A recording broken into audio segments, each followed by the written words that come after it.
សម្រាប់បងប្អូនដែលចង់ការពារទូរស័ព្ទដៃរបស់យើងករណីគេខ្ចីណាបងប្អូនណាបាទមិត្តភ័ក្តិរបស់យើងខ្ចីឬក៏យើងមិនសូវជាចង់ឲ្យគេបើកកម្មវិធីផ្សេងទៅលើទូរស័ព្ទដៃរបស់យើងគេខ្ចីទេខ្ចីអីហ្នឹងយើងឲ្យតែគេតាក់ទងទៅនឹងទេបានហើយកុំឲ្យគេប្រើផ្សេងអញ្ចឹងណាបងប្អូនអាចធ្វើការបាទគេហៅថា set up កម្មវិធីមួយនេះបាទវាមានស្រាប់ឯនៅលើ iPhone របស់យើងណាតែកម្មវិធីមួយហ្នឹងគឺធានាថាបងប្អូនការពារបាទពីការបើគេចូលទៅប្រើ app ផ្សេងរបស់យើងអត់បានទេអញ្ចឹងណាគេអាចឧទាហរណ៍គេខ្ចីលេខ Facebook អញ្ចឹងគេអាចដំណើរការទៅលើលេខ Facebook អញ្ចឹងទៅករណីដែលបងប្អូនមានកូនបាទបើសិនជាបងប្អូនមានកូនគឺល្អមែនតើបងប្អូនអាចឲ្យកូនបងប្អូនមើលមេរៀនណាយើងឲ្យចាក់តែមេរៀនទៅបាទឲ្យតែមើលតាក់ទងទៅនឹងមេរៀនទៅចំពោះ app ផ្សេងគឺមិនអាចចូលបានទេអញ្ចឹងកុំឲ្យវែងឆ្ងាយច្រើនយើងមកចូលកាន់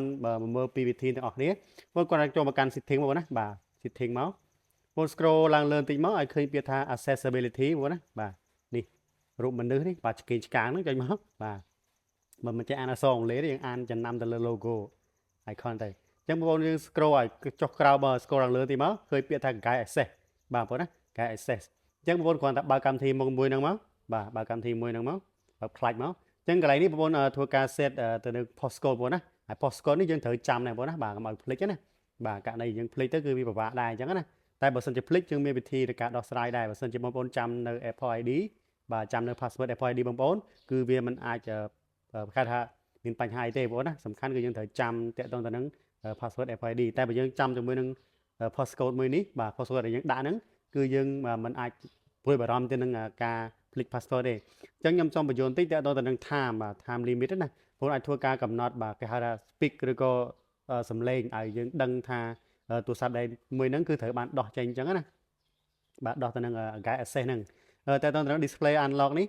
ះបងប្អូនអាចធ្វើការបាទដាក់ឲ្យគេប្រើប្រាស់ខ្ចីទូរស័ព្ទដៃរបស់យើងហ្នឹងឬក៏ឲ្យកូនរបស់យើងលេងក្នុងរយៈពេលប្រហែលបាទរយៈពេល15នាទីឬក៏ never លេងរហូតអញ្ចឹងណាបងប្អូនណាបាទតែបើសិនជាមិនចាំបាច់ទេ default នេះបើសិនជាគេចុច lock screen ទៅគឺគេលេងបានលេងរហូតអញ្ចឹងទៅបាទអញ្ចឹងតាក់ទងទៅនឹង postcode នេះបងប្អូនគ្រាន់តែដាក់ postcode មកបាទបើសិនជាយើងប្រើជាមួយនឹង Face ID ក៏បានដែរបងប្អូនណាបាទអញ្ចឹងយើង set ជាមួយ postcode មកអញ្ចឹងបងប្អូនដាក់ postcode ធ្វើម៉េចឲ្យចាំខ្លួនឯងបងប្អូនណាកុំឲ្យភ្លេចណាបាទករណីដែលយើងភ្លេចយើងអាចធ្វើការ reset បានលុះត្រាតែយើងចាំជាមួយនឹង password Apple ID របស់យើងផងដែរបងប្អូនណាបាទអញ្ចឹងឧទាហរណ៍ខ្ញុំដាក់1 2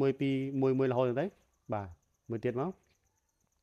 កបាទអញ្ចឹងយើងចាប់ដើមបានជាមួយនឹងលេខកូដរបស់យើងរួចរាល់ហើយបាទយើងបើកជាមួយនឹង guide access របស់យើងរួចរាល់ហើយសួរថាតើយើងប្រើកម្មវិធីនឹងរបៀបម៉េចបងប្អូនដែលអត់ដឹងបាទឧទាហរណ៍ថាយើងចូលទៅកាន់កម្មវិធីតេចុះបាទអញ្ចឹងបើសិនជាយើងចង់ចេញយើងគ្រាន់តែអូសទៅវាចេញទៅត្រូវបងប្អូនណាតែបើយើងចុច3ដងមកចុច3ដងទៅលើប៊ូតុងនេះបងប្អូនចុចឲ្យញាប់បាទចុចឲ្យជាប់គ្នា1 2 3មកបាទអញ្ចឹងវាចាប់ដើមចេញទម្រង់បែបនេះបងប្អូនគ្រាន់ចុច start មកណាបងណាបាទចុច start ទៅលើខាងលើហ្នឹងមកបាទចុច start មកគឺបាទយើងមិនអាចចេញពីកម្មវិធីនឹងបានទេបងណាបាទគឺយើងគ្រាន់តែចូលកម្មវិធីផ្សេងទៅបាទគឺយើងអាចមើលបានតែកម្មវិធីមួយចំនួនដែលយើងសំទោសមើលបានតែក្នុង app ដែលយើងបានចូលហ្នឹងទេបើមិនតែយើងចង់ចេញគឺអត់បានទេអញ្ចឹងករណីដែលបងប្អូនឲ្យកូនរៀនអីហ្នឹងគឺត្រូវមែនតើជាមួយនឹងមុខងារថាឲ្យមើល YouTube មើលតែរយៈពេល15នាទីឬក៏មិនឲ្យកូនមើល YouTube ហើយបែកកំណត់ទៅចុច app ផ្សេងណាករណីយើងកូនយើងចុចទៅលើ app ធនាគារអីបែក password ខុសអីហ្នឹងវាបដ ாய்យើងត្រូវការបង់លុយបង់អីហ្នឹងបាទ password ចុចខុសទៅពីដងគឺចប់ហើយធនាគារអញ្ចឹងណាបងបាទឧទាហរណ៍ហ្នឹងតាក់ទងទៅនឹងកម្មវិធី guide access វាជួយយើងបែបហ្នឹងដែរបាទអញ្ចឹងបើសិនជាយើងចង់ចេញបាទករណីយើងឲ្យគេខ្ចីហើយទូរស័ព្ទរបស់យើងឲ្យគេខ្ចីហើយគេចង់គេប្រើហើយគេឲ្យយើងវិញយើងចុច3ដងទៅលើអាប៊ូតុងនេះបងប្អូនណាបាទចុច3ដងលើប៊ូតុងរបស់យើងមកបាទចុចជាប់3ដងអញ្ចឹងមកអញ្ចឹងវានឹងចេញជាមួយនឹង password បាទ passcode របស់យើងហើយករណីនេះបើសិនជាគេដឹងថាបងប្អូនដាក់ guide access ដើម្បីឲ្យគេខ្ចីទូរស័ព្ទអីគេអាចចុចចឹង3ដងចេញដូចគ្នាប៉ុន្ត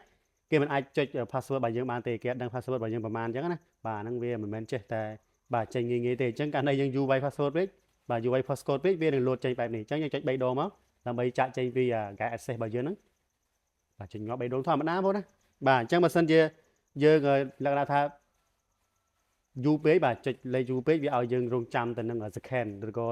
៏កាសនាទីឬក៏មួយនាទីទៅអញ្ចឹងយើងចុច3ដងមក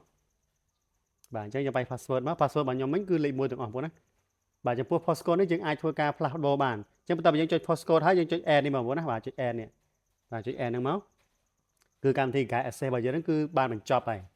អញ្ចឹងណាបងប្អូនបាទអញ្ចឹងចំពោះបងប្អូនដែលភ្លេចទៅលើ password guide access ខ្ញុំអាចមានវីដេអូក្រោយព្រោះថាខ្ញុំចង់ឲ្យវីដេអូវាជាប់វែងឆ្ងាយអញ្ចឹងណាគាត់ថាខ្ញុំនិយាយច្រើនចេះរៀបរាប់អញ្ចឹងគឺវាអាចវែងឆ្ងាយបន្តិចដែរប៉ុន្តែគ្រាន់តែចង់ឲ្យបងប្អូនយើងយល់ថាបាទ guide access នេះគឺវាមានរបៀបប្រើរបស់វាអញ្ចឹងបងណាបាទគឺប្រើទៅលើយើងចង់ឲ្យបុគ្គលណាមួយដែលយើងមិនទុកចិត្តទេណាគេខ្ចីទូរស័ព្ទដៃរបស់យើងអានេះគេយកទៅបាត់អាហ្នឹងវាជារឿងមួយទៀតហើយសំខាន់ បើគេយើងបើយើងនៅចិត្តហើយគេអាចនឹងចុចគេធរគេខ្ញុំក៏ជួនកាលគេខ្ចីទាំងសុំ